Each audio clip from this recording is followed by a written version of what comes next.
कि this is the only one business जहाँ पे आपको ज़ीरो कैपिटल चाहिए। आपको एक मोबाइल, लैपटॉप वही काफ़ी हो जाता है सर, क्योंकि आजकल उसमें सारी चीज़ें हो जाती हैं। जो चीज़ आपको नहीं आती है, आप किसी जो आदमी कर रहा है, अच्छे से कर रहा है, उसके साथ में कोलैबोरेशन करके कर सकते हैं। तो आपको ही चीज़ें सीखनी चाहिए, ऐसा नहीं है। सिर्फ आपको बिल्ड करना है रिलेशन, अच्छे एथिक्स से काम करना है।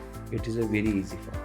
टूरिज्म इंडस्ट्री में स्पेसिफिकली हॉस्पिटैलिटी सेक्टर में क्या अपॉर्चुनिटीज है? मेडिकल टूरिज्म जो है पूरे भारतवर्ष में बहुत डेवलप हो रहा है। तो क्या हम किसी हॉस्पिटल से टाइप करके जो अच्छे डॉक्टर्स हैं उनकी वेबसाइट बना के अच्छे से उनको अगर पैकेजेस वगैरह बना के दे दें, तो जो मेडिकल टूरिज्म के लिए लोग आ रहे हैं इंडिया में, वो टूरिज्म के लिए हम उनको सर्विसेज प्रोवाइड कर सकते हैं। प्लस गाइड की सर्विसेज होती हैं। तो वाइन टूरिज्म बहुत सारा बढ़ रहा है, तो वाइन टूर्स के लिए भी लोग अलग अलग डेस्टिनेशन घूमते हैं। प्लस आप ट्रैवल एजेंसी खोल सकते हैं। नहीं कुछ तो आप समझो, कुछ लोगों को ट्रैकिंग पसंद है तो लोगों को ट्रैक पे लेके जाना, वहाँ पे फूड वगैरह अरेंज करना, या फिर आप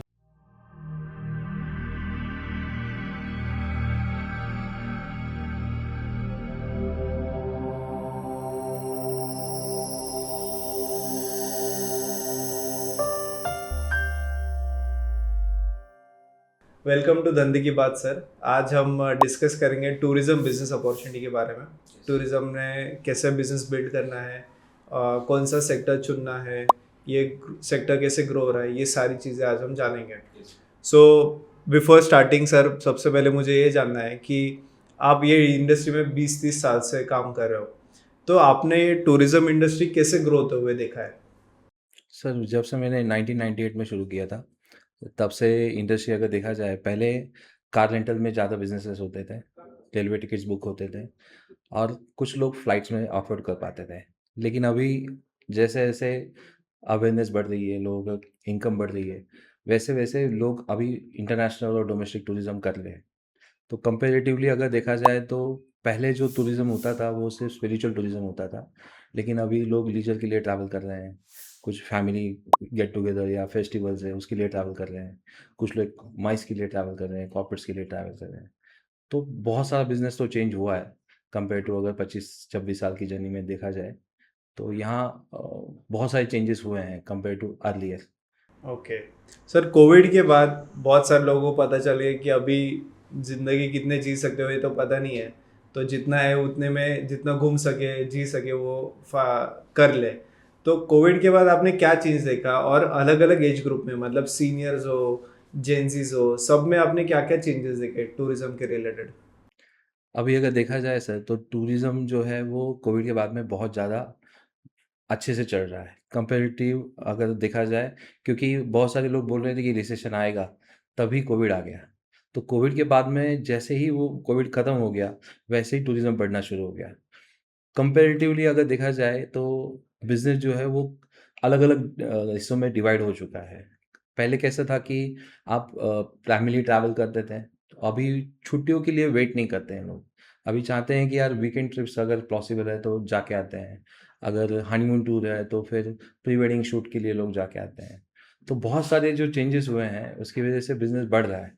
लेकिन जो कोविड के बाद में जो इम्पैक्ट हुआ है, लोगों में अवेयरनेस बढ़ा है कि समझ गए लोग कि अरे सिर्फ पैसा कमाना ही एक इंटेंशन नहीं होना चाहिए। अगर आप लाइफ नहीं जीते हो, आप हैप्पीनेस नहीं लेते हो, अपने फैमिली के साथ में क्वालिटी टाइम स्पेंड नहीं करते हो, तो पैसे का कोई मतलब नहीं बनता है।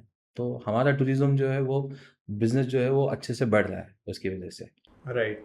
और इसमें सारे कस्टमर एक हैप्पी कस्टमर है, मतलब टूरिज्म कोई तभी जाता है जब वो खुश है या खुश होना चाहता है। अभी मुझे अगला ये सवाल पूछना है कि इसमें कौन से कैटेगरी के एज ग्रुप के लोग कौन सा टूरिज्म प्रेफर करते हैं? अभी जैसे मेरे दादाजी दादी जी को पूछो तो वो स्पिरिचुअल टूरिज्म के अलावा और कोई सोचते नहीं है। जेंजीज को पूछो तो वो ऐसे हॉस्टल्स पे जाना प्रेफर करते हैं। तो हर एक एज ग्रुप ने अपने क्या क्या ऐसे कॉमन पैटर्न्स देखे हैं? तो नॉर्मली जो जेन ज़ी है वो नॉर्मली बैकपैकर्स टूर या सोलो टूर करना चाहते हैं। बहुत सारे लोग अभी ब्लॉगिंग कर रहे हैं, इन्फ्लुएंसिंग कर रहे हैं, तो उनके लिए वो टूरिज़्म बहुत अच्छा होता है। बहुत सारे डेस्टिनेशन वो ऑफबीट डेस्टिनेशन घूमना चाहते हैं। तो बहुत सारे ऑप्शंस अभी डेवलप हो रहे हैं। बहुत सारे टूरिज़्म जो बोर्ड्स हैं वो भी आप सपोर्ट कर रहे हैं कि आप आइए, आप सोलो ट्रैवलर हैं तो हम आपको सेफ एनवायरनमेंट फ़ील करवाएँगे, देते हैं वो। प्लस अभी बहुत सारे हॉस्टल्स भी ओपन हो रहे हैं, तो उसकी वजह से वही एकोमोडेशन बहुत अफोर्डेबल होने की वजह से जेन ज़ी भी बहुत सारा ट्रैवल कर पा रहा है, और कॉलेजेस वगैरह भी बहुत सारे टूर ऑर्गेनाइज करते हैं।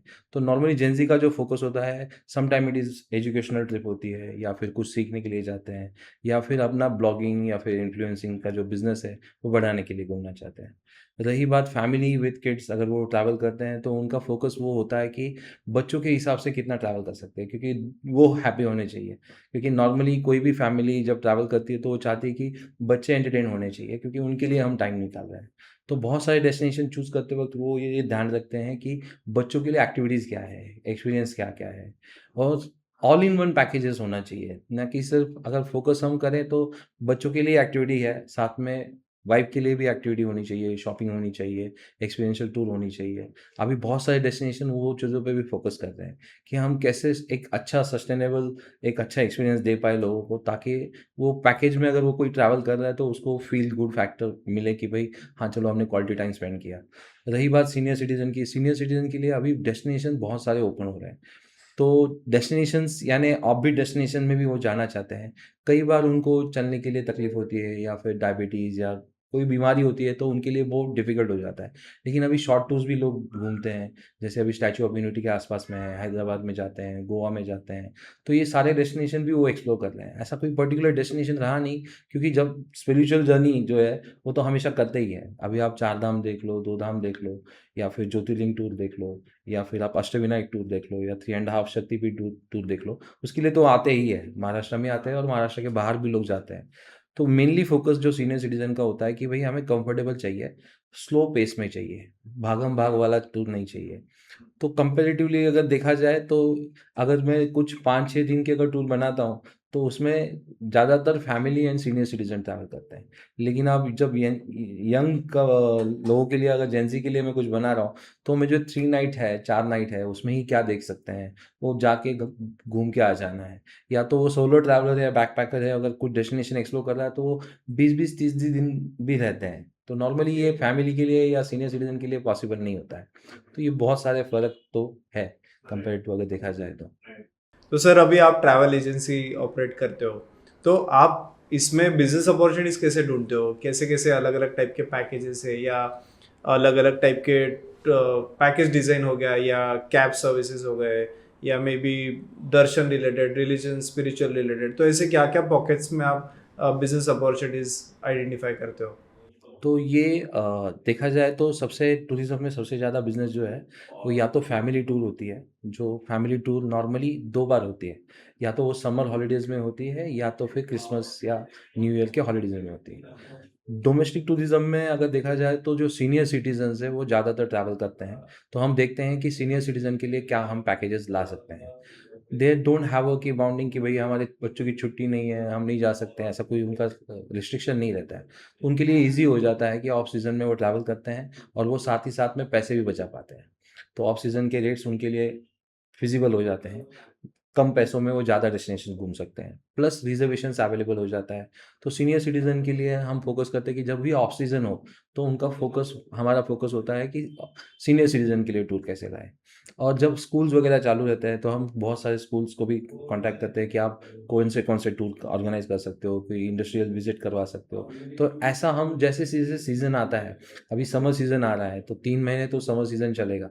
तो समर सीज़न में हम नॉर्दर्न डेस्टिनेशन जो है वो प्रमोट करते हैं, ताकि हमें उसके लिए जो पब्लिक जाना चाहती है, उनके लिए वो ईज़ी हो जाए बुक करने के लिए। तो ये पैकेजेज़ ज़्यादा प्रमोट होते हैं। और जब शादियों का सीज़न होता है, तो शादियों में लोग, जो हनीमून कपल है, वो हनीमून के लिए कोई स्पेशल डेस्टिनेशन चूज़ करना चाहते हैं, कोई ऑफबीट डेस्टिनेशन चूज़ करना चाहता है, कोई इंटरनेशनल जाना चाहता है। तो वो डेस्टिनेशन चूज़ करने में हम उनको हेल्प करते हैं कि आप अच्छे से डेस्टिनेशन पहले समझ लो, आपकी क्या रिक्वायरमेंट है, आप कहाँ जाना चाहते हो, क्या बजट है, उसके हिसाब से हम पैकेज डिज़ाइन करते हैं। तो कस्टमाइज़ेशन जो है, उसके ऊपर लोगों का ज़्यादा फ़ोकस होता है कि भई हम कस्टमाइज़ करना चाहते हैं, हमारी नीड्स अलग है। तो हर कोई ग्रुप में नहीं जाना चाहता है। हाँ, नॉर्मली सीनियर सिटीज़न जो होते हैं, वो सोचते हैं कि हाँ भई, अगर मैं माँ-बाप को भेज रहा हूँ, तो मेरे माँ-बाप सेफ रहेंगे अगर वो ग्रुप में ट्रैवल कर रहे हैं। तो नॉर्मली जो बच्चे माँ-बाप को भेजते हैं, वो सीनियर सिटीज़न्स होते हैं, तो उनको ज़्यादातर वो ग्रुप में भेजना पसंद करते हैं। Right, right, okay. और सर अभी जो ऑडियंस है वो सारे इधर वो खुद ट्रैवलर है, या उनको टूरिज्म बिजनेस में अपॉर्चुनिटी दिख रहा है, तो उनके लिए इतनी सारी अपॉर्चुनिटीज़ है, तो कैसे अपॉर्चुनिटीज़ आइडेंटिफाई करें और कैसे शुरू करें? मल्टीपल में करें या कोई एक अपॉर्चुनिटी लेके आगे बढ़े? तो पहली बात क्या है ना कि सर हमें पहले इंडस्ट्री का नॉलेज लेना पड़ेगा। तो जैसे अभी हम उद्योग वर्धिनी में कोर्स कर रहे हैं, तो जहाँ पे हम टूरिज़्म इंडस्ट्री की अपॉर्च्युनिटीज़ क्या-क्या है, कहाँ पे आप अपने अपना पैशन क्या है, आप कैसे फ़ॉलो कर सकते हो और साथ में साथ आप बिज़नेस कैसे कर सकते हो। Because this is the only one business जहाँ पे आपको बहुत सारा कैपिटल जो है वो नहीं लगता है। यो मोबाइल या लैपटॉप यही आपका वो कैपिटल आपका इन्वेस्टमेंट होता है जो हर एक के पास आजकल अवेलेबल है। तो इसको बिज़नेस में बहुत सारी अपॉर्च्युनिटीज़ है, सिर्फ़ आपको नॉलेज लेके कोई एक निश ढूँढना है, उसमें आपको काम करना है। तो बहुत सारी अपॉर्च्युनिटीज़ हैं। लेकिन अगर देखा जाए तो इंडिया में बहुत सारे फेस्टिवल्स होते हैं। तो कोई भी फेस्टिवल में अगर आप देखो तो इतने सारे ट्रैवल होता है। लोग फ्लाइट से जाते हैं, रेलवे से जाते हैं या कोई बस से जाता है, कोई कार से जाता है। तो ये पैकेज डिज़ाइन करना उनके लिए बहुत ईज़ी हो जाएगा। बिकॉज़ आज की डेट में आपके लिए इन्फॉर्मेशन तो चैटजीपीटी भी क्रिएट कर देता है या कोई पैकेज टूर पैकेजेज़ आप ऑनलाइन में जाके भी कॉपी पेस्ट कर सकते हो। लेकिन उसको डिज़ाइन कैसे करना है, अगर वो कोर्स करेंगे, थोड़ा इन्फॉर्मेशन लेंगे, नॉलेज लेंगे, तो it will be very easy for them. तो ये जो अपॉर्च्युनिटीज़ है, वो अपॉर्च्युनिटीज़ हम यहाँ पे ढूँढते हैं कि पैकेज टूर में जो है सबसे ज़्यादा अपॉर्च्युनिटीज़ होती हैं। दूसरा होता है कि वीज़ा सर्विसेज़ वगैरह अगर आप ट्रैवल बिज़नेस देखें, तो उसमें बहुत सारी सर्विसेज़ होती हैं। तो सबसे ज़्यादा अपॉर्च्युनिटी आपको टूर पैकेजेज़ में होती है। दूसरा होता है कि वीज़ा एंड पासपोर्ट असिस्टेंस जो है हम प्रोवाइड करते हैं, वो उसमें आपको अपॉर्च्युनिटीज़ बहुत ज़्यादा है। कंपैरेटिवली बिकॉज़ लोगों को ज़्यादा इन्फॉर्मेशन होती नहीं है, डॉक्यूमेंटेशन कैसे होता है, क्या होता है। तो वो सारी चीज़ें हम कर कर सकते हैं। वो आप उसमें बहुत अपॉर्च्युनिटी है। लोग ढूँढ रहे हैं कि कौन ऐसे सर्विसेज़ प्रोवाइड कर रहा है। कार रेंटल में भी है, बहुत सारे लोग प्रोफ़ेशनल कार ड्राइवर्स ढूँढते हैं, कंपनीज़ ढूँढते हैं जो अलग-अलग टाइप से व्हीकल्स प्रोवाइड कर सकें ताकि उनका ट्रांसपोर्टेशन जो है वो अच्छे से हो। जो भी उनका इवेंट है उसके लिए कोई अगर बड़ी गाड़ी, छोटी गाड़ी, कोई भी चीज़ ढूँढ रहे हैं, तो it is a very easy to find. तो कोई भी ट्रैवल एजेंट अगर ऐसे टाइप करके अगर करता है, तो उसके लिए स्काई इज़ द लिमिट। दिन में अगर आप 2-5 गाड़ियाँ भी अगर बुक हो जाती है, तो एक अच्छा कमीशन उनको मिलना शुरू हो सकता है। तो ये सेक्टर में भी अपॉर्च्युनिटीज़ क्रिएट हो रही है। अभी ओला, उबेर तो कर ही रहे हैं, लेकिन आउट स्टेशन के लिए जो भी क्लाइंट अगर नया बिज़नेस शुरू करना चाहता है, तो सबसे आसान बिज़नेस हमें लगता है कि गाड़ी चलाना सबसे आसान बिज़नेस है। तो ऐसा नहीं है, उसमें मेहनत भी है, बहुत है, लेकिन आप खुद से करने की ज़रूरत नहीं है। आप कोलैबोरेशन करके बहुत सारे बिज़नेसेस साथ में जुड़ के आप कर सकते हो। तो ये टूरिज़्म इंडस्ट्री में बहुत सारी अपॉर्च्युनिटी है। आप कोई भी एक सेक्टर पकड़ के आपने करना चाहिए, ना कि सब कुछ सीखना चाहिए। अगर मुझे पूछा जाए कि आपको टूरिज़्म इंडस्ट्री के बारे में कितना नॉलेज है, तो मैं बोलूँगा कि इन 26 सालों में मुझे लगता है कि मैं 3-4% जान चुका हूँ टूरिज़्म इंडस्ट्री को, इतना वास्ट है। तो हर दिन नई-नई चीज़ें आ रही हैं, अपॉर्च्युनिटीज़ बहुत है, फॉर श्योर। ओके। सर कुछ लोग ऐसे सिर्फ बैकपैकर्स के लिए इंटरनेशनल टूर करते हैं, कुछ लोग सिर्फ स्पिरिचुअल या जैसे कैलाश मानसरोवर के टूर करते हैं। तो मतलब वो टूर पैकेजेस में ही कर रहे हैं, बट कोई एक स्पेसिफिक एक ही डोमेन में कर रहा है, मतलब या एक सर्किट पकड़ के कर रहे हैं। तो कैसे करना चाहिए? मतलब फिर इधर इंटरनेशनल पकड़े या डोमेस्टिक पकड़े या कोई एक पर्टिकुलर सर्किट पकड़े, कैसे चालू करना चाहिए? तो नॉर्मली हम बोलते हैं कि आप पहले अपना पैशन फाइंड आउट करो, कि आपको क्या चीज़ पसंद है और वो सेक्टर में आपको काम करने में मज़ा आना चाहिए। अगर आपको वो फाइंड आउट हो रहा है कि यार मुझे इसमें मज़ा आ रहा है, तो फिर उसमें कहाँ-कहाँ अपॉर्च्युनिटीज़ है। आप कैसे टाइप कर सकते हो, किसको कोलैबोरेशन में कर सकते हो, कौन-सी कंपनी इसमें ऑलरेडी काम कर रही है। तो ये फाइंड आउट करना चाहिए। अगर आप हम आज के जेन ज़ी को अगर बोले कि भई आप ये बिज़नेस करना चाहते हो, तो पहले उसका मार्केट रिसर्च करो कि ये मार्केट में किसकी कितनी डिमांड है। क्या मैं सही सॉल्यूशन प्रोवाइड कर सकता हूँ क्या? अगर कोई सर्किट ले लें, तो उस सर्किट में क्या-क्या चीज़ें मिस है। जैसे हम बोलते हैं कि आइडेंटिफाई द गैप। अगर आपको लगता है कि ये चीज़ में गैप है और मैं अगर कोई सॉल्यूशन दे पाऊँगा, तो it will be a good option. तो क्लाइंट तो ढूँढ रहा है, आज की डेट में हम जो भी सोशल मीडिया अगर आप देखते हैं, तो आपका प्रॉब्लम का सॉल्यूशन आप ढूँढना चाहते हैं। तो जो भी सॉल्यूशन प्रोवाइड करेगा, उसके पास में कस्टमर जाएगा। तो फर्स्ट आइडेंटिफाई योर पैशन, आपको कहाँ हैप्पीनेस मिलती है बिकॉज़ आपको लॉन्ग टर्म ये काम करना है, तो शॉर्ट टर्म तो है नहीं। तो इसलिए वो अभी हमेशा हम बोलते हैं कि अभी जो हमारे कोर्स में बच्चे हैं, उनको हम सब बोलते हैं कि आप एक निश पकड़ लो, स्काई इज़ द लिमिट। सो अभी आप 26 साल से काम कर रहे हो और आपने 62 कंट्रीज में लोग भेजे अब तक, टूर्स ऑर्गेनाइज किए हैं। तो थोड़ा इंटरनेशनल एक्सपीरियंस समझना है कि इंटरनेशनल टूर पैकेज में क्या चैलेंजेस आते हैं, क्या अपॉर्चुनिटीज़ है, कैसे मार्जिन्स होते हैं, ये थोड़ा सा समझना है। तो नॉर्मली डोमेस्टिक और इंटरनेशनल दोनों अगर बिज़नेस देखे जाएँ, तो इंटरनेशनल बिज़नेस जो है वो कोरोना के बाद में बहुत अच्छे से बढ़ा हुआ है। क्योंकि अगर प्राइस देखी जाए डोमेस्टिक की फ़्लाइट की और इंटरनेशनल की फ़्लाइट की, it is coming almost same. कभी-कभी वो सेम हो जाती है और कभी-कभी इंटरनेशनल सस्ता भी हो जाता है। तो इंटरनेशनल टूरिज़्म जो है वो बहुत बढ़ रहा है। नए-नए डेस्टिनेशंस लोग घूमना चाहते हैं बिकॉज़ बहुत सारे डेस्टिनेशन उनके घूम घूम के हो चुके हैं। तो अगर आप इंडियन लोगों का पैटर्न देखोगे कि भाई कहाँ-कहाँ ट्रैवल करते हैं, तो फर्स्ट डे ट्रैवल टू या तो दुबई जाएँगे, थाईलैंड जाएँगे, बाली जाएँगे, वियतनाम जाएँगे या फिर हांगकांग, मकाऊ करेंगे, श्रीलंका करेंगे। तो ये पैटर्न होता है। तो ये पैटर्न को ब्रेक करके आप लोग नया ढूँढना चाहते हैं कि भाई सेशेल्स करेंगे, मॉरिशस जाएँगे, मालदीव्स घूमने जाएँगे या फिर आप कोई जॉर्डन घूमना चाहेगा, कोई अल्माटी घूमना चाहेगा, कोई अज़रबैजान घूमने जाएगा। तो ये जो नए डेस्टिनेशंस हैं वो लोग घूमना चाहते हैं। अब देखिए अभी रशिया में इतना वॉर चल रहा है, फिर भी लोग रशिया जाना चाहते हैं, है ना? नॉर्दर्न लाइट्स ढूँढने के लिए लोग जाते हैं कि भाई नॉर्दर्न लाइट्स कहाँ पे है? तो कोई यूरोप जा रहा है, कोई रशिया जा रहा है। तो ये जो नए-नए डेस्टिनेशंस हैं वो डेवलप हो रहे हैं और लोग जानना चाहते हैं कि भाई कहाँ क्या हो रहा है? क्योंकि सिर्फ़ अब पहले कैसा होता था कि आपको फूड की रिस्ट्रिक्शन की वजह से लोग पर्टिकुलर डेस्टिनेशंस को जाते थे कि अरे! वहाँ पे अभी इंडियन फूड मिलेगा करके, तो इसलिए ट्रैवल होता था।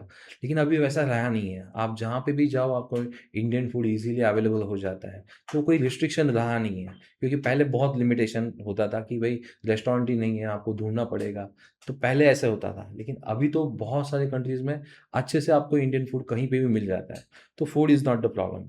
रही बात बजट की, तो इतना अफोर्डेबल हो चुका है इंटरनेशनल ट्रैवल, उसकी वजह से आप अलग-अलग डेस्टिनेशंस घूम सकते हैं। प्लस जो हनीमून कपल्स हैं, उनके लिए भी बहुत सारी अपॉर्च्युनिटीज़ हैं क्योंकि जब भी वो घूमने जाते हैं तो 5 दिन, 6 दिन नॉर्मली ये टूर होती थी। अभी वो 10 दिन, 15 दिन भी टूर करते हैं और वो अलग-अलग डेस्टिनेशन जैसे ऑस्ट्रेलिया हो गया, न्यूज़ीलैंड हो गया या फिर यूरोप में बहुत सारे डेस्टिनेशंस हैं, वो घूमना चाहते हैं। तो उसका सीज़न का कोई उसका इम्पैक्ट होता नहीं है उस पे, वो डेस्टिनेशन में, तो वहाँ पे वो रेगुलरली घूम सकते हैं। और अभी कोई कोई भी कंट्री ले लीजिए, अगर आप इंडिया भी देखोगे, तो हर सीज़न के लिए अलग-अलग डेस्टिनेशंस हैं। जैसे समर हॉलीडेज़ में आप नॉर्दर्न साइड में जा सकते हो।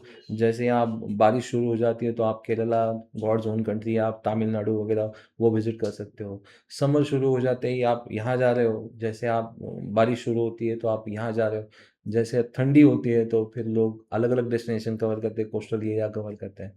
तो ये सीज़न का जो है वो इम्पैक्ट होता है, लेकिन लोग ढूँढते हैं कि हम भी ऑप्शन उनको देते हैं कि आप ये सेक्टर अभी करिए, अब भी डेस्टिनेशंस बहुत सारे डेवलप हुए हैं। अभी बहुत सारे लोग बाइक पे ट्रैवल करते हैं, कुछ लोग कार लेके खुद से चले जाते हैं।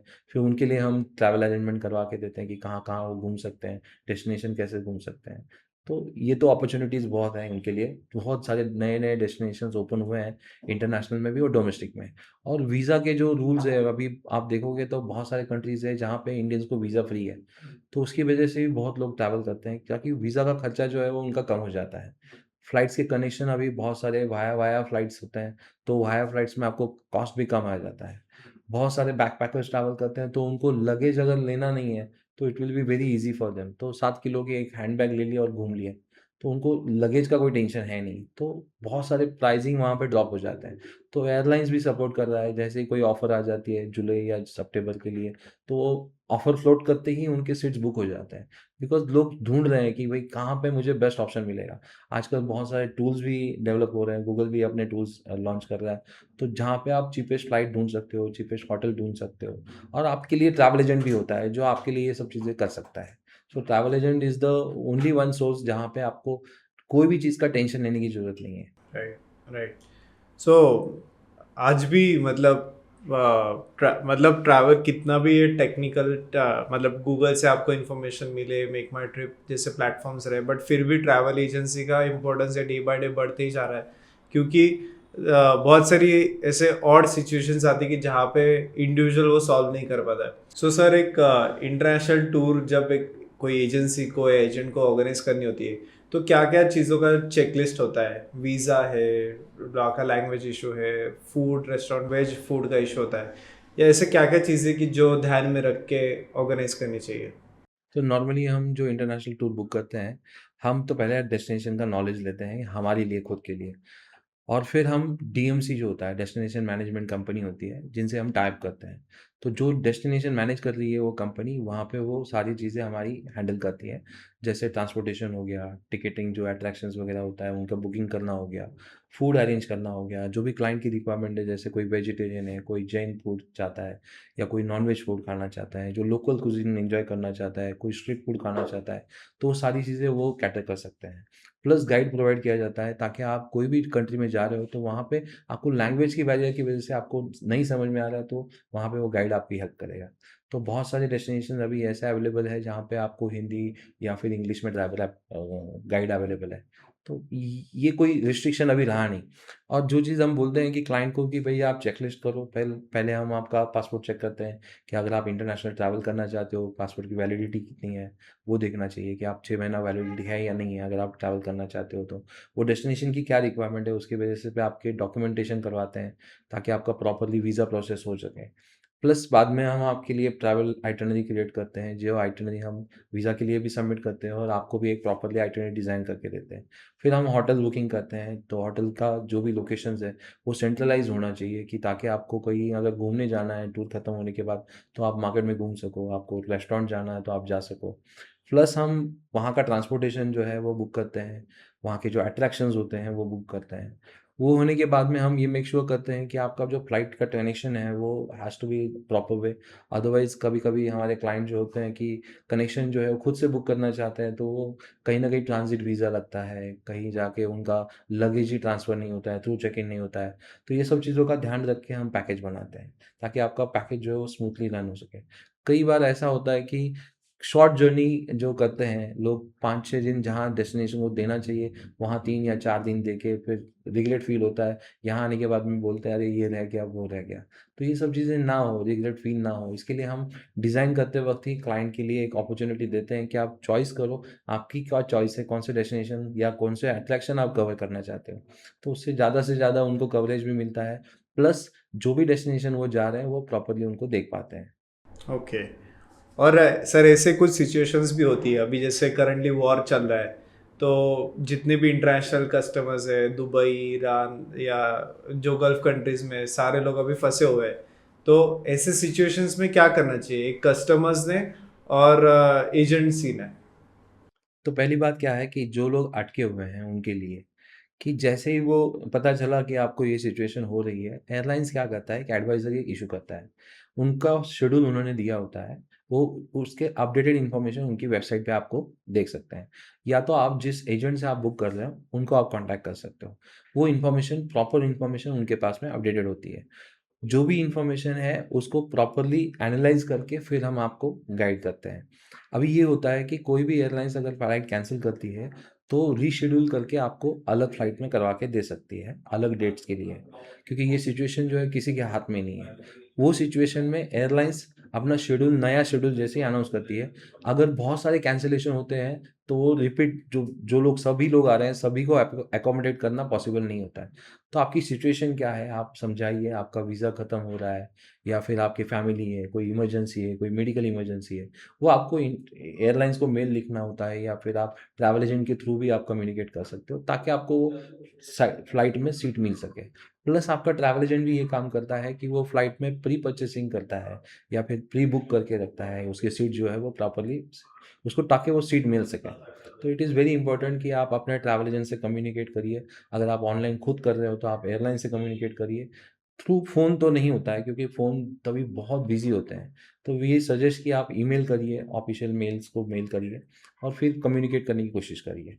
इट इज़ ऑलवेज़ बेटर कि आप किसी ट्रैवल एजेंट को बी मीडिएटर रखिए, ताकि वो सब चीज़ें आपके लिए वो करे। और कम्युनिकेशन करना उसके लिए बहुत ईज़ी होता है, बिकॉज़ सेल्स पर्सन उसके कॉन्टैक्ट में होता है, कस्टमर केयर उसके कॉन्टैक्ट में होता है, टीम उसको मालूम होता है कि क्या अपडेट है, नए क्या रिसेंट अपडेट हुए हैं, कब फ्लाइट ऑपरेट हो रही है, कोई अदर एयरलाइंस है क्या? समझो आपने ये एयरलाइंस का फुल रिफंड ले लिया, तो आपको अल्टरनेटिव फ्लाइट कहाँ से जाना चाहिए? अभी बहुत सारे लोग जो अभी अटके हुए हैं, उनके लिए अभी नए फ्लाइट्स गवर्नमेंट ने, एयरलाइंस ने अनाउंस कर दी है, तो फटाक से बुक हो जाते हैं। ट्रैवल एजेंट जो है वो कम से कम अपडेटेड है। क्लाइंट 24 घंटा तो वो चीज़ नहीं देख सकता है, उनके लिए बहुत डिफ़िकल्ट है। पहली ये चीज़ होती है। जो लोग ट्रैवल करना चाहते हैं कि भाई अभी मैं दुबई जा रहा हूँ, मेरे लिए क्या सिचुएशन होगी, मैं जाना चाहिए या नहीं जाना चाहिए। तो हम ये बोलते हैं कि आप जैसे ही अगर आपका फ्लाइट 5 या 10 दिन 15 दिन के बाद का है, तो आप सिचुएशन को समझिए, एनालिसिस करिए, उसके बाद में डिसाइड करिए कि आपको जाना या नहीं जाना चाहिए। उसके 2 तरीके हैं। पहला तरीका ये है कि आप वेट करिए 2-3 दिन तक, आपके ट्रैवल एजेंट को कम्युनिकेट कीजिए कि ऐसी सिचुएशन है। अगर मैं यहाँ से ट्रैवल करूँगा और वहाँ से मुझे अगर रिटर्न में कुछ प्रॉब्लम हो गई, तो मेरे लिए बहुत डिफ़िकल्टी हो जाएगा। तो हम डर रहे हैं, हमें नहीं करना चाहिए, तो हम बात करके कम्युनिकेट करके कर सकते हैं। दूसरी बात ये होती है कि आप इंश्योरेंस कंपनी से इंश्योरेंस ले सकते हो, पहले ही आपने इंश्योरेंस लेना चाहिए, बिकॉज़ बाय डिफ़ॉल्ट हम कोई भी इंटरनेशनल या डोमेस्टिक टूर करते हैं, इंश्योरेंस इज़ मस्ट। तो आपकी जो भी सिचुएशन अगर है, वो चीज़ें आपकी कवर हो रही है, उसमें आपका कैंसलेशन चार्ज वगैरह वो सारा कवर्ड हो रहा है। दूसरी बात ये है कि आपने एनालिसिस करके, अगर मैं अभी कैंसलेशन कर दूँ, अगर समझो कोई 15 तारीख को ट्रैवल करना चाहता है, अभी तो नॉर्मलाइज़ हो गया, 2 फ्लाइट 3 फ्लाइट शुरू हो गए, तो क्या होता है ना कि एयरलाइंस आपको कैंसलेशन चार्जेस छोड़ेगी नहीं। कई सारे बुकिंग होते हैं होटल के जो अभी नॉन रिफंडेबल है।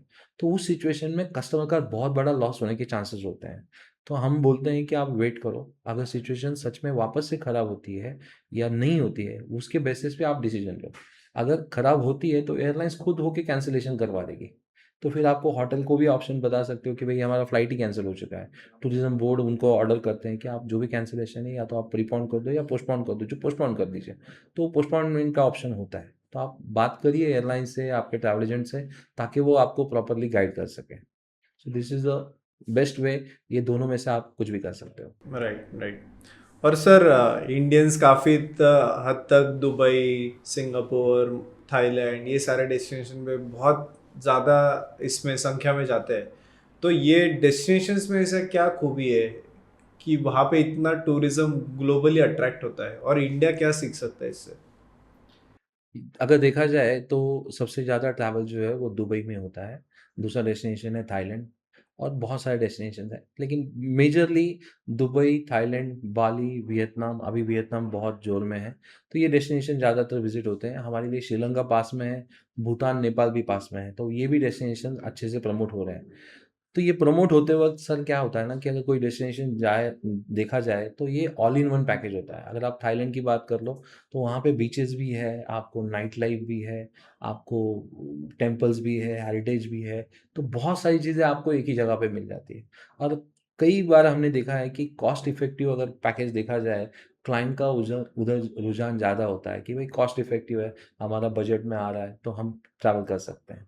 कई सारे डेस्टिनेशन जैसे यूरोप ले लीजिए, ऑस्ट्रेलिया ले लीजिए, न्यूज़ीलैंड ले लीजिए, या फिर अमेरिका ले लीजिए या कनाडा ले लीजिए।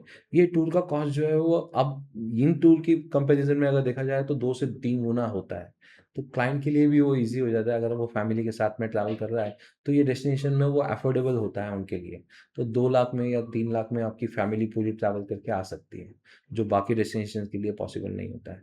और यहाँ पे कैसा है ना कि सर प्रमोशन की बात करें, इंडिया भी प्रमोशन बहुत करता है, नो डाउट, हमारा प्रमोशन भी होता है। तो ओनली थिंग इज़ क्या होता है ना कि सर जो चीज़ें क्लाइंट एक्सपेक्ट कर रहा है, जो फॉरेनर जो है, वो क्या चीज़ें एक्सपेक्ट कर रहा है, वो क्लीनलीनेस एक्सपेक्ट कर रहा है, सेफ्टी एक्सपेक्ट एक्सपेक्ट कर रहा है, एक्सपीरियंशियल टूर एक्सपेक्ट कर रहा है। तो ये सारी चीज़ें हमारे पास में है। अभी बहुत सारी चीज़ें हमारी गवर्नमेंट भी उसमें इन्वॉल्वमेंट लेके टूरिज़्म को कैसे बढ़ावा मिले उसके ऊपर काम कर रही है। बहुत सारे सर्किट्स भी डेवलप हो रहे हैं, तो कर रहे हैं। हम सीख रहे हैं उनसे भी, हमने ऑलरेडी सीखा हुआ है। लेकिन हमारे इसमें इम्प्लीमेंटेशन को बहुत सारी चीज़ें, अभी जैसे इतना बड़ा कुंभ मेला अलग-अलग जगह पे होता है, अभी नासिक में होने वाला है। तो ये सब चीज़ें वहाँ पे भी डेवलप हो रही है कि किस तरह टूरिज़्म बढ़ाया जा सके, इनबाउंड टूरिज़्म के लिए कैसे अपॉर्च्युनिटीज़, उनके लिए कैसा सेफ एनवायरनमेंट क्रिएट किया जा सके, उनको इंफ्रास्ट्रक्चर कैसा मिल सके, उसके ऊपर भी काम हो रहा है। So India is also growing, tourism industry जो है वो ग्रो हो रही है कंपेयर टू दिस डेस्टिनेशंस। अभी जैसे कुंभ मेला इधर हुआ था, प्रयागराज में हुआ था, तो वहाँ पे इतने 10 करोड़ से ज़्यादा लोग आए थे। तो उसमें बहुत लोगों ने, उनके स्टोरीज है कि टूरिज्म में बहुत बड़े पैमाने पे पैसा कमाया। तो ऐसे कुंभ मेला स्पेसिफिक कोई अपॉर्चुनिटी है कि जिसमें ये 4 लोकेशंस में लोग पैसा कमा सकते हैं टूरिज्म में? तो अभी ये जो डेस्टिनेशंस है, पहली बात तो हमें उनके डेट्स मालूम होने चाहिए। अगर आपको डेट्स मालूम है तो आप देखिए कि आप कैसे होटल से कोलैबोरेशन कर सकते हैं, जो व्हीकल ऑपरेटर हैं आप उनसे कोलैबोरेशन कर सकते हैं। आप कोई शॉर्ट टूर ऑर्गेनाइज कर सकते हैं, जैसे हेरिटेज वॉक टूर करवा सकते हैं। बहुत सारे लोगों ने प्रयागराज में पार्किंग से लेकर डेस्टिनेशन तक या होटल तक जाने के लिए टू व्हीलर्स की सुविधा प्रोवाइड की थी। तो ये भी एक अपॉर्चुनिटी है आपको, अगर आप क्लाइंट को उनको जो चीज़ चाहिए वो अगर चीज़ वहाँ पे आप प्रोवाइड कर सकते हो। कई बार आपको देखिए कि लोग बैगेज लेके आते हैं, लेकिन वो बैग लेके उनको डेस्टिनेशन तक पहुँचना है, उनके लिए बहुत डिफ़िकल्ट हो जाता है वो बैग उठा के लेके जाना। तो क्या जैसे स्विट्ज़रलैंड में एक सर्विसेज़ है जहाँ पे आप बैगेज जो है रेलवे स्टेशन पे देते हैं, आप उनको होटल में आप बैगेज मँगवा सकते हो। तो वो क्या सर्विसेज़, हम वैसी सर्विसेज़ कोई आप नासिक में शुरू कर सकते हैं क्या? उसके ऊपर आप ध्यान दे सकते हो, क्योंकि अभी नासिक में कुंभ मेला होने वाला है। तो होटल जो है वो होटल्स अगर देखा जाए तो कोई भी डेस्टिनेशन में नॉर्मल जो होटल रूम्स होते हैं अवेलेबिलिटी उसके हिसाब से, तो 10 लाख लोग तो नहीं पॉसिबल होते हैं। अगर दिन में अगर 10 लाख लोग आ जाएँ कोई भी शहर में, तो उनके लिए वो अकोमोडेट करना पॉसिबल नहीं है। तो यहाँ पे रोल हो जाता है जो घर है आपका, क्या आपके पास में अगर एक्स्ट्रा रूम है, तो क्या हम आपके जो एक्स्ट्रा रूम्स हैं उनको होम स्टेज में कन्वर्ट करवा सकते हैं क्या? उसके लिए बहुत सारे गवर्नमेंट जो है बेड एंड ब्रेकफास्ट के स्कीम जैसे अलग-अलग स्कीम्स रन करते हैं और उनको रजिस्टर कर लेते हैं। फिर उनको कैसा है कि कैसे सर्विसेज़ उनको प्रोवाइड करना है, उनको बेसिक एमेनिटीज़ क्या देनी है, उनको टॉयलेट, वॉशरूम वगैरह के लिए क्या प्रोविज़न करना है, एंट्री के लिए, उनकी प्राइवेसी के लिए क्या करना है। तो अपॉर्च्युनिटीज़ तो बहुत है कुंभ मेला में। तो ओनली थिंग इज़ आपको आइडेंटिफाई गैप करना है और उसके बेसिस पे आपको सर्विसेज प्रोवाइड करनी है। तो कार रेंटल में बहुत सारी अपॉर्चुनिटीज़ ओपन होती है, क्योंकि जब कोई भी टूर, कोई भी डेस्टिनेशन में अगर आप कुंभ मेला हो रहा है, तो उसके आजू-बाजू में भी लोग 3-4 दिन, 5 दिन घूमना चाहते हैं। तो ये भी एक अपॉर्चुनिटी होती है कि आप उनको टूर पैकेजेज़ में अगर आप बुक करवा के देते हो और अगर आप अगर लोकल हो, तो आपको ये अपॉर्चुनिटी मिलती है कि आप उनको ये सारी चीज़ें सर्विसेज प्रोवाइड कर सकते हो। Right, right. सर, बीच में मैंने पढ़ा कि गोवा का टूरिज्म बहुत डिक्लाइन हो रहा है, इंटरनेशनल टूरिस्ट गोवा में कम आ रहा है, और उसमें कहीं ना कहीं टैक्सी माफिया का एक एक रीज़न है कि आज ओला उबर जैसे ऐप्स नहीं चलते हैं। तो ऐसे इकोसिस्टम प्लेयर्स कौन कौन है, और एज एन एंटरप्रेन्योर इसमें क्या अपॉर्चुनिटीज है, या कैसे एनवायरनमेंट होना चाहिए कि आपका डोमेस्टिक का टूरिज्म और बढ़ सके? तो सर देखिए, अगर गोवा की बात की जाए, जैसा आपने बोला कि माफियाज़ हैं वहाँ पे वगैरह वगैरह, लेकिन क्या होता है ना सर, पहला हमारा फोकस जो है, अगर आप डोमेस्टिक टूरिज्म पे भी फोकस करेंगे तो डोमेस्टिक टूरिज्म बहुत बड़ा है। हमारे यहाँ पे बहुत सारा टूरिज्म होता है जो लोग गोवा जाना चाहते हैं, लेकिन जब से गोवा में ये सब चीज़ें होने लग गई है, लोगों को सेफ एनवायरनमेंट चाहिए। फर्स्ट द प्रायोरिटी सेफ्टी है। दूसरा होता है कि आपको एकोमोडेशन जो है वो अफोर्डेबल होना चाहिए। तो जैसे-जैसे गोवा के एकोमोडेशन जो है वो अफोर्डेबल से थोड़ा कॉस्टली हो रहे हैं। तो जो बैकपैकर्स है या जेन ज़ी जो घूमना चाहते हैं, उनके लिए वो अफोर्डेबल वो कैटेगरी से निकल के एक थोड़ा-सा मिड रेंज में चले गए हैं। तो गोवा के बारे में ये सब चीज़ें हुई है। Not only mafia and all, बाकी सारी बहुत सारी चीज़ें इम्पैक्ट होती है। कई बार आपको कोई डेस्टिनेशन में अगर आप जा रहे हो, अगर आप फ़ोटो निकालना चाहते हो आपके फैमिली के साथ में और आजू-बाजू में 100 लोग हैं, 200 लोग हैं, तो वो फिज़िबल नहीं होता, उनके लिए वो मज़ा नहीं आता है। इको पॉइंट में जाके अगर एक आदमी चिल्ला रहा है तो समझ सकते हैं, आप 100 लोग चिल्ला रहे हैं तो कोई मतलब नहीं बनेगा। तो ये डेस्टिनेशन का जो वो मज़ा होता है, जैसे ही वो रश बढ़ जाता है, एक लिमिट के बाद में उस डेस्टिनेशन को हम डेड डेस्टिनेशन बोलते हैं। जैसे अभी हम लोनावला खंडाला के बारे में भी बोलते हैं कि लोनावला खंडाला में इतना सारा क्राउड है, मुंबई, पुणे की वजह से और नासिक की वजह से बहुत सारा डेस्टिनेशन क्राउडेड हो गया है। तो क्राउड जो है थोड़ा लोग अवॉइड करते हैं, क्योंकि वो क्वालिटी टाइम स्पेंड करना चाहते हैं। आजकल क्या है ना सर, कि टूरिज़्म करने जा रहे हैं लोग, लेकिन फ़ोटो निकालना फैमिली के साथ में एक अच्छे डेस्टिनेशन पे एक अच्छी मेमोरी क्रिएट करना, वो लोग चाहते हैं। तो अगर वो ही नहीं हो रहा है तो फिर वो डेस्टिनेशन में नहीं जाना चाहेंगे लोग। इसीलिए अभी ऑफबीट डेस्टिनेशन जो है वो बहुत सारे डेवलप हो रहे हैं उसी वजह से। लोग जाना चाहते हैं, लेकिन उनकी प्राइवेसी होनी चाहिए, शांति होनी चाहिए, मज़ा आना चाहिए, फ़ोटो अच्छे निकलते हैं आने चाहिए। तो ये सब चीज़ें वहाँ पे हो रही है, इसलिए वो डेस्टिनेशन को लोग ऑफबीट डेस्टिनेशन पसंद कर रहे हैं। Right, right. सर, ये इंस्टाग्राम के इतने सारे व्लॉग्स बनते हैं, यूट्यूब पे इतने सारे व्लॉग्स बनते हैं, इस सब से क्या चेंज हो जाता है? मतलब कैसे टूरिज्म बढ़ता है कोई स्पेसिफिक ज्योग्राफी का? तो जो भी इन्फ्लुएंसर्स हैं, उनके लिए तो मैं कहूँगा कि उनकी वजह से बहुत बिज़नेस बढ़ता है। तो बिकॉज़ ब्लॉगर हो गए या फिर इन्फ्लुएंसर हो गए, जो ये डेस्टिनेशन को प्रमोट करते हैं या कोई रिसॉर्ट को प्रमोट करते हैं, उससे अवेयरनेस बढ़ता है। तो उससे हमारे पास में बहुत सारे इंक्वायरी जनरेट होते हैं कि यार हमने ये इंस्टा पे ये वीडियो देखा है, क्या ये डेस्टिनेशन आप करते हो? तो हम कहेंगे कि अवेयरनेस क्रिएट करना, लोगों तक अच्छे इन्फॉर्मेशन, अच्छे वीडियोस, अच्छी चीज़ें पहुंचाना, ये काम इन्फ्लुएंसर कर रहे हैं। तो ये बहुत अच्छा काम है और इनकी वजह से एक टूरिज्म को भी बूस्ट मिलता है। जो कोई बिजनेस कर रहा है अगर वो उसको प्रमोट कर रहे हैं तो उनके भी बिजनेस में ग्रोथ होती है। तो this is a good thing अगर वो कर रहे हैं तो। और ये लोगों ने करना चाहिए ताकि अच्छी चीज़ें लोगों तक पहुंचनी चाहिए। तो हर एक डेस्टिनेशन के जितने भी लोग हैं, अगर आप अपनी सिटी को प्रमोट नहीं करोगे तो कौन करेगा? और आपकी सिटी में क्या चीज़ें अच्छी है तो वो चीज़ आपने बताना चाहिए। तो यही इन्फ्लुएंसर कर रहे हैं। तो अलग अलग चीज़ें हैं, जैसे शॉपिंग के लिए कुछ होता है, कोई ट्रैवलिंग के लिए कर रहा है, कोई फूड के लिए कर रहा है। तो ये सब चीज़ें प्रमोट होनी चाहिए और ये काम हमारे इन्फ्लुएंसर कर रहे हैं उसके लिए। सो अभी मैंने पढ़ा है बिहार का एक 24 साल का लड़का पूरे 197 कंट्रीज कंप्लीट कर पाया। और तो फिर ऑब्वियसली इतना सारा करना है तो खर्चा लगता है, पैसा लगता है। तो ये इन्फ्लुएंसर्स और ब्लॉगर्स का बिजनेस मॉडल क्या है, वो कैसे पैसा कमाते हैं? तो इसमें ऐसा होता है कि सर जैसे ही आपके अगर फॉलोअर्स बढ़ जाते हैं, जैसे ही आपकी एक कम्युनिटी बिल्ड होती है, तो हमारी जैसी कंपनी है, जैसे टूर कंपनी हो गई या कोई बैग बना रहे हैं उनकी कंपनी हो गई, जो ट्रैवल रिलेटेड प्रोडक्ट्स होते हैं, या होटल्स हो गए, रेस्टोरेंट्स हो गए, या कोई अगर जैसे कोई शॉप है जो जो ट्रैवलर्स को फोकस कर रहा है, उनका टारगेट मार्केट ट्रैवलर्स है, तो वो चीज़ें, वो प्रोडक्ट्स जो जो बना रहे हैं, वो कंपनीज़ उनको, ब्लॉगर्स को या फिर इन्फ्लुएंसर को कॉन्टैक्ट करते हैं और उनको एक अपॉर्चुनिटी देते हैं कि आप या तो आप एक्सपीरियंस करो, या बार्टर सिस्टम में आप कुछ कर लो, या तो आप घूम लो, आप खुद कर लो। जैसे ट्रैवल इंडस्ट्री में होता है कि आप अगर कोई टूर पैकेज ग्रुप में लेके जा रहे हो, तो वो ब्लॉगर को भी लेके जाना चाहते हैं कि भाई आप ये घूम भी लो और इसको प्रमोट भी कर दो। तो उनका वो घूमना भी हो जाता है साथ में साथ, और वो ब्लॉगिंग भी, और वो जो इन्फ्लुएंसिंग होता है वो भी हो जाता है। कई बार आपको वो चीज़ जैसे आपको ये एक वीडियो बना दी है, 2 वीडियो बना दी है, जितना वायरल होता है, उसके बेसिस पे उनको इंसेंटिवाइज़ किया जाता है। फिर उनको कोई कोड दिया जाता है एफ़िलिएशन के लिए कि आप ये कोड जो है वो शेयर करो। आप जो भी बुकिंग होगा उसका डिस्काउंट कोड उनको, क्लाइंट को मिल जाएगा, और आपका जो कमीशन है या 1% 2% जो भी होता है, वो डिसाइडेड कमीशन उनको मिल जाता है। तो this is a good opportunity जहाँ पे बच्चे जो जेन ज़ी है, क्योंकि उनके लिए वो ईज़ी है। उनको वीडियो बनाना और रील्स बनाना और एडिटिंग करना, ये सब चीज़ें उनके लिए ईज़ी है। तो ये अपॉर्च्युनिटी है। आप उसको, अगर आप नीश पकड़ के अगर आप कोई एक पर्टिकुलर सेगमेंट में अगर आप वो करोगे, और ट्रैवल रिलेटेड जितने भी प्रोडक्ट्स हैं, फूड रिलेटेड जितने भी है, जो भी चीज़ आप करना चाहते हो, उसमें थोड़ा-सा रिसर्च करके ऐसे कंपनी से अगर आप टाई अप कर लेते हो कि हम आपको प्रमोट करेंगे, इतने वीडियोज़ बना देंगे, ऐसे रील्स बनाएँगे, वो कम्युनिकेशन करके, कोलैबोरेशन करके वो कर सकते हैं। तो दिस इज़ अ अपॉर्च्युनिटी, बहुत अच्छा पैसा मिलता है। और बाद में अगर आप रील्स वायरल हो जाती है या फिर आपकी रील्स बहुत लोग शेयर कर देते हैं, तो मोनेटाइज़ भी कर सकते हैं।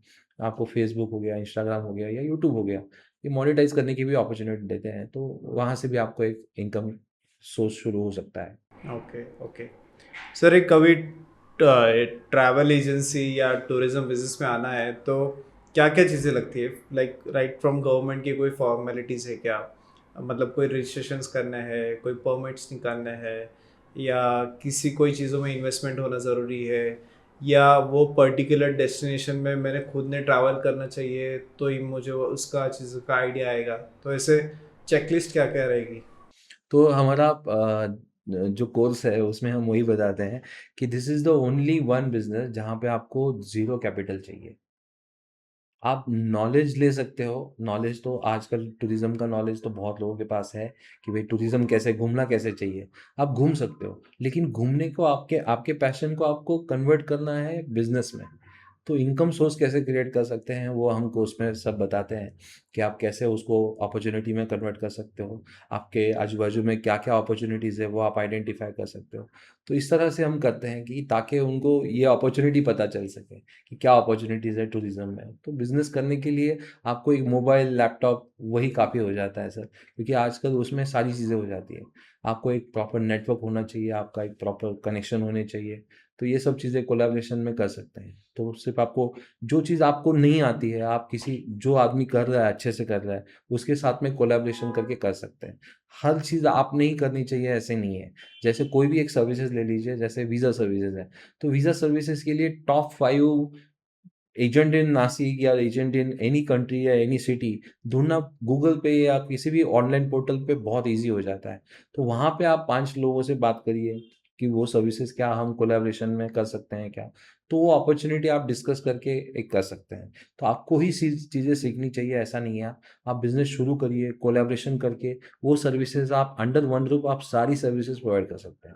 सिर्फ आपको बिल्ड करना है रिलेशन, अच्छे एथिक्स से काम करना है। It is a very easy for. Okay sir, ये आपका इतना 26 साल का जर्नी है और इतने लॉन्ग पीरियड तक बिजनेस को कंटिन्यू रखना, ग्रो करना है, बहुत मुश्किल काम है। तो ऐसे क्या प्रिंसिपल है कि जिसकी वजह से आप इतना लॉन्ग टर्म इतना ये ग्रो कर रहे हो ये बिजनेस को?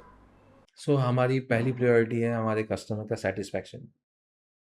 सो हमने सारा फोकस जो है वो कस्टमर की कंप्लेंट नहीं आनी चाहिए। ज़ीरो कंप्लेंट पॉलिसी पे हम काम करते हैं। हम जो सोचते हैं कि कंप्लेंट जहाँ पे है सॉल्यूशन भी वही है। अगर मैं टूर पे जा रहा हूँ, समझिए शिमला में गया, और मैं शिमला में अगर मुझे गर्म पानी नहीं मिल रहा है, आने के बाद में मैं गर्म पानी देके फ़ायदा नहीं होने वाला है। पानी आपको वहीं मिलना चाहिए।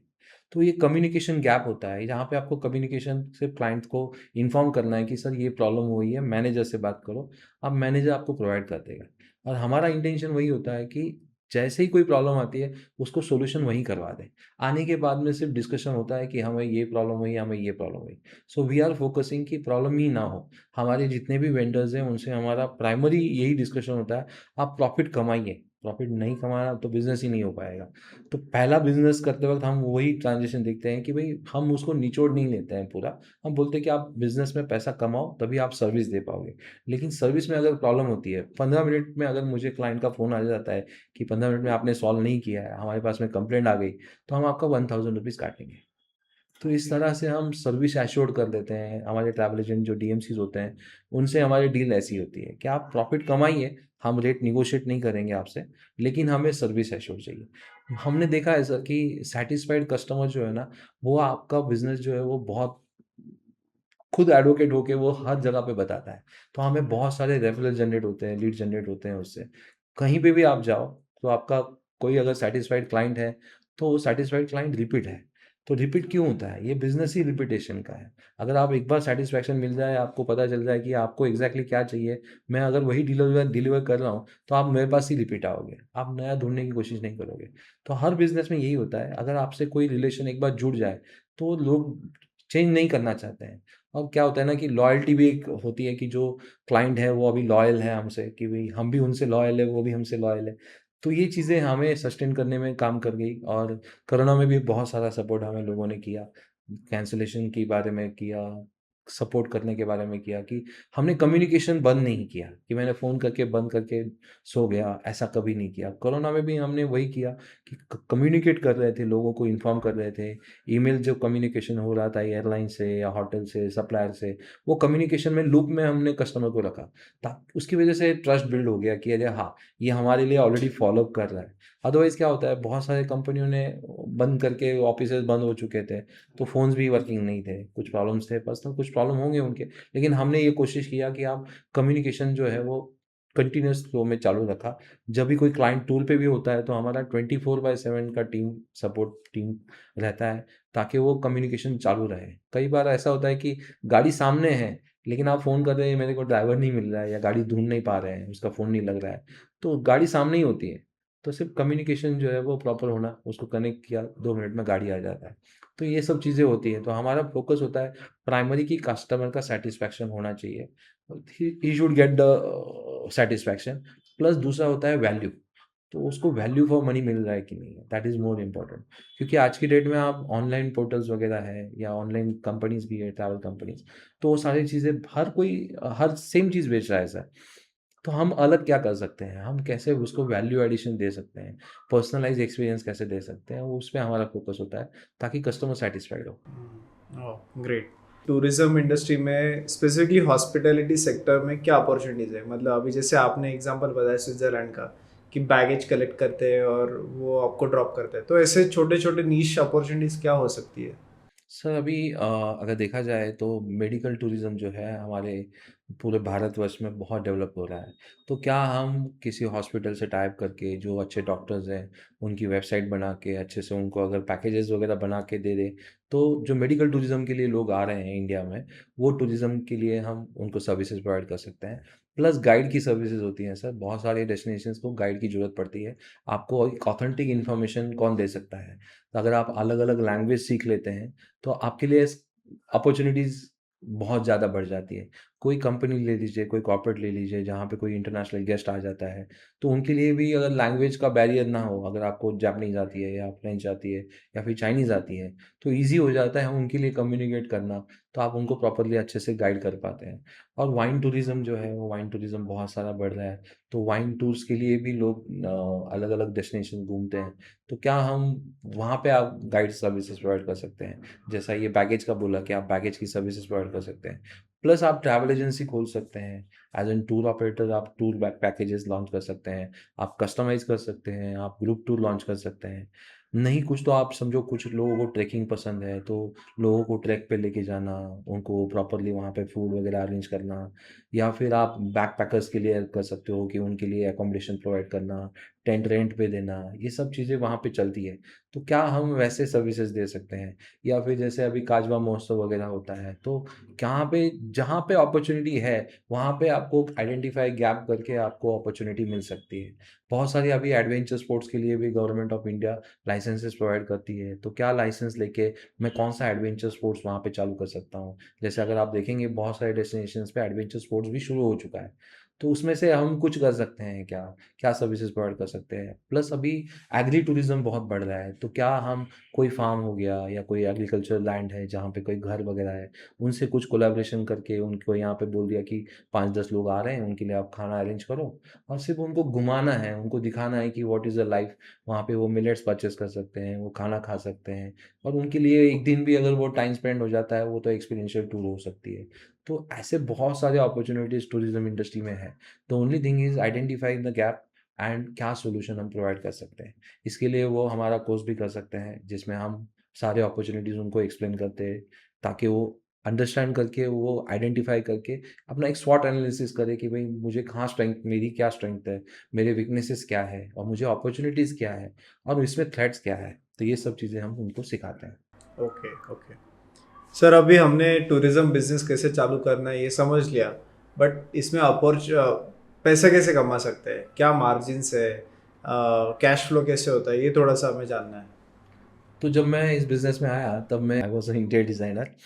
तो मैं मेरे अंकल को मैंने बोला कि भई मुझे यहाँ पे कोई पैसा नहीं मिल रहा है, क्योंकि दिस इज़ द वहाँ पे जो बिज़नेस हो रहा था इंटीरियर डिज़ाइनिंग में, वहाँ पे मुझे सर्विसेज़ देने के बाद में पैसा मिलता था। तो tourism industry is the only one industry जहाँ पे आपको सर्विस देने से पहले आपको पैसा मिलता है। सर्विस बाद में देनी है। तो हम जो है वो सपने बेच रहे हैं लोगों को कि आप हमें पैसा दीजिए, आपको वहाँ पे ये सर्विसेज़ मिलेगी, आपको ये होटल मिलेगा, आपको ये कार मिलेगी, आपको यहाँ घुमाएँगे, ये दिखाएँगे, वो दिखाएँगे। तो ये जो एक अकेला बिज़नेस है जहाँ पे पैसा पहले मिलता है और सर्विसेज़ आपको बाद में देनी होती है। तो दिस इज़ द फर्स्ट मेरा जो आने का रीज़न था यहाँ पे वो था। और दूसरा जो है वो मार्जिन। अगर आप देखिए सर, कार रेंटल बिज़नेस जो होता है वो कार रेंटल में नॉर्मली 5 टू 10% का बिज़नेस मार्जिन होता है। डिपेंड ऑन द कार, जितनी बड़ी गाड़ी रहेगी उतना कमीशन थोड़ा-थोड़ा कम-कम होते जाता है। तो आप छोटी कार है तो आप 10% तक आप कमीशन कमा सकते हो। Normal commission 5 to 10%। अभी बहुत सारे बिज़नेसेस जैसे होटल बुकिंग होता है।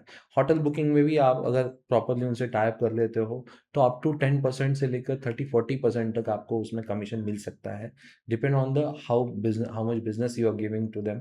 नॉर्मली अगर आप इनिशियली शुरू करते हो तो 10 से 15% तो आराम से आपको होटल इंडस्ट्री से मिल सकता है, जो आप होटल अकोमोडेशन बुक करते हो या रेस्टोरेंट की कोई सर्विसेज़ अगर बुक करते हो या कोई भी अगर आप सर्विसेज़ होटल में अगर लेते हो, तो उसके ऊपर कुछ कमीशंस वो ऑफ़र करते हैं, वो आप कमीशन उसमें से अर्न कर सकते हो।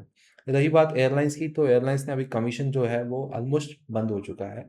एयरलाइंस कमीशन नहीं ऑफ़र करती। बट कुछ-कुछ चीज़ें होती हैं, जैसे इंसेंटिव्स होते हैं कि आप इतने बुकिंग करो तो आपको इंसेंटिव मिलेगा। प्लस डिपॉज़िट इंसेंटिव होता है, अगर आप प्री परचेज़ करके रख सकते हो कि भई हमने 6 महीने के बाद में कोई फेस्टिवल हो रहा है, उसके डेट्स अनाउंस हो चुके हैं, तो आप फ्लाइट प्री परचेज़ करके रख सकते हो, होटल प्री परचेज़ करके रख सकते हो। तो जहाँ पे आपको अगर समझो आपने 5,000 में बुकिंग किया हुआ है, वो 7,000 में बेच दिया, तो ₹2,000 आपका मार्जिन हो गया, तो 20-30% मार्जिन हो गया। तो वहाँ पे आपको अपॉर्च्युनिटी होती है। होटल में भी आप कर सकते हो, अगर आपके पास कैपिटल है, आप चाहते हैं कि कैपिटल के साथ में अगर आप जाएँ, तो आप होटल बुकिंग करवा सकते हो। आप ग्रुप जो भी बुकिंग लोगे, उसका आप बुकिंग करके रखो और वही बुकिंग आप मार्केट में जब वो हाई प्राइस पे हो जाएगा, तब आप उसको बेचना शुरू करो और ये सब लीगल होता है, उसमें कोई भी चीज़ अनलीगल नहीं है। तो ये सब चीज़ें आपको करने के लिए पॉसिबिलिटी है, अपॉर्च्युनिटी है, आपको बहुत सारा मार्जिन वहाँ पे मिल सकता है। और वीज़ा सर्विसेज़ हैं, पासपोर्ट असिस्टेंस है, यहाँ पे आप अपने कंसल्टेंसी फ़ीस जो सर्विस चार्जेस है, वो आप चार्ज कर सकते हो। डिपेंड ऑन द 500 से लेकर 5,000 रुपीज़ तक कंसल्टेंसी फ़ीस लोग पे करते हैं, उसके लिए अलग-अलग होते हैं। तो कुछ लोग स्टडी अब्रॉड करने जाते हैं, तो उनके लिए भी असिस्टेंस बहुत ज़रूरी होता है, तो उन लोगों को असिस्टेंस करके आप 2 से 5,000 रुपए, 10,000 रुपए तक आप चार्ज कर सकते हो। तो ये सारे बहुत सारे अपॉर्च्युनिटीज़ है। द ओनली थिंग इज़ आप किस तरह से वो इंडस्ट्री का नॉलेज लेके आप किस तरह से एक चीज़ पे फ़ोकस करके उसमें आगे बढ़ते हो, उसके ऊपर डिपेंड करेगा। तो मार्जिन्स आर वेरी गुड।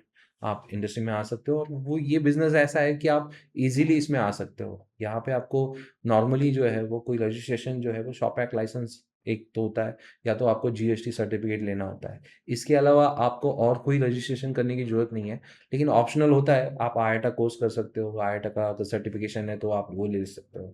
तो there are opportunity. Great sir, बहुत अच्छा लगा आपसे आज पूरा गाइडेंस लेते हुए। आई थिंक जो ऑडियंस है डेफिनेटली उनको एक मोटिवेशन मिला हो कि नॉलेज मिला हो कि ये टूरिज्म बिजनेस कैसे करें। आपने पूरा अलग अलग स्टेप्स बताए, अलग अलग स्टेक होल्डर्स बताए, अपॉर्चुनिटीज़ बताए। So thank you so much for thank you sir. Guiding our audience on today's podcast. Thank you sir. Yes, thank you.